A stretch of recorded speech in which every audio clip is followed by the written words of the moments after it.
ఈ school building నిర్మాణం వచ్చేసి బేస్‌మెంట్ G+4 ఫ్లోర్స్‌తో అయితే నిర్మిస్తున్నారు. ఈ స్కూల్‌లో ఎల్‌కేజీ నుండి 12థ్ స్టాండర్డ్స్ వరకైతే ఉంటుంది. ప్రతి ఒక్క క్లాస్ రూము స్పేషియస్‌గా ఉండేలాగైతే డిజైన్ చేస్తున్నారు. ప్రతి ఒక్క క్లాస్ రూమ్‌కి 30 మంది స్టూడెంట్స్ మాత్రమే ఉండేలాగైతే చూసుకుంటారు. అంటే ఈ స్కూల్ మొత్తం ఒక ఇంటర్నేషనల్ స్టాండర్డ్స్‌లో ఉండేలాగైతే కడుతున్నారు. ప్రెజెంట్ ఒక ఫౌండేషన్స్‌కి సంబంధించిన కాంక్రీటింగ్ వర్క్స్ అయితే జరుగుతున్నాయి.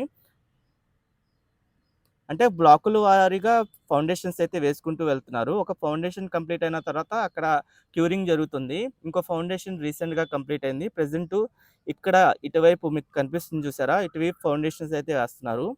ఇంకా ఫౌండేషన్స్ ఏసిన తర్వాత దీనికి సంబంధించిన బేస్‌మెంటు ఇంకా G+4 ఫ్లోర్స్ వరకు బిల్డింగ్ పూర్తి స్థాయిలో కంప్లీట్ చేస్తారు. దాదాపు 1,40,000 స్క్వేర్ ఫీట్‌తో ఈ బిల్డింగ్